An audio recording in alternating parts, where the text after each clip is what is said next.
నిన్న కాక మొన్న కేంద్ర దర్యాప్తు సంస్థలో ఛార్జ్షీట్ దాఖలు చేసి తిరుమల లడ్డూలో కల్తీ జరిగిందని స్పష్టంగా చెప్పింది.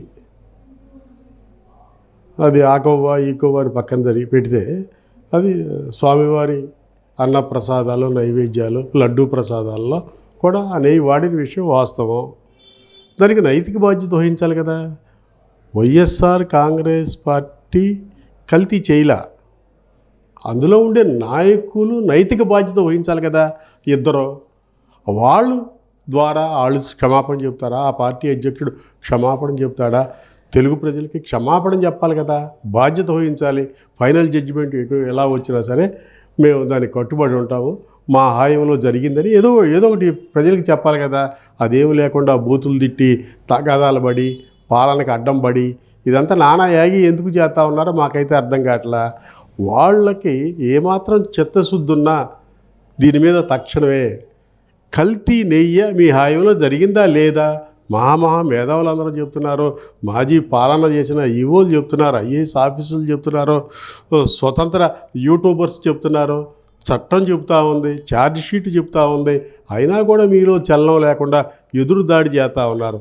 250 కోట్ల రూపాయల స్వామివారి ఖజానాకి చిల్లు పొడిచి 20 కోట్ల లడ్డూలు తయారు చేసి 69 లక్షల కేజీల నెయ్యి, కల్తీ నెయ్యి వాడారంటే ఇది క్షమించరాని విషయం. అది శ్రీశైలంకి వెళ్ళిందా, అమ్మవారి గుడికి వచ్చిందా, అయోధ్యకి వెళ్ళిందా, అది కాదు.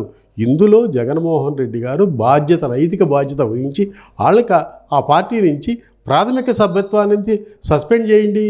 అరే యూపీఏ 1, 2లో సోనియా గాంధీ గారు ఎవరి మీద అయితే అవినీతి ఆరోపణలు వచ్చినాయో వాళ్ళందరినీ ఇంటికి పంపించింది. సురేష్ కల్మాడి కామన్వెల్త్ గేమ్స్లో కానీ, అలాగే ఇంకోతను శివరాజ్ పాటిల్ అని కానీ, రాజా కానీ, కనీమోళ్ళి కానీ అందరినీ పంపించేసింది. మీరెందుకండి భుజాలు వేసుకొని యుద్ధం చేస్తారో, బూతులు ఎందుకు తిడతారో, అసలు పాలన ఎందుకు చేయనీరు?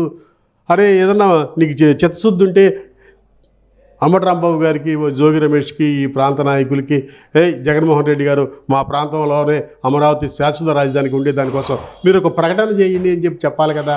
అటువంటిది ఏమీ లేకుండా వీళ్ళంతా నిమ్మక నీరెత్తినట్టు చేస్తూ ఉన్నారు. ఇది మంచి పద్ధతి ఎంత మాత్రం కాదు. నైతిక బాధ్యత వహించాల్సిందే. వైకాపానే ఈ పాపాలకి కారణము. ప్రజలందరూ వాస్తవాలు గమనిస్తూ ఉన్నారు.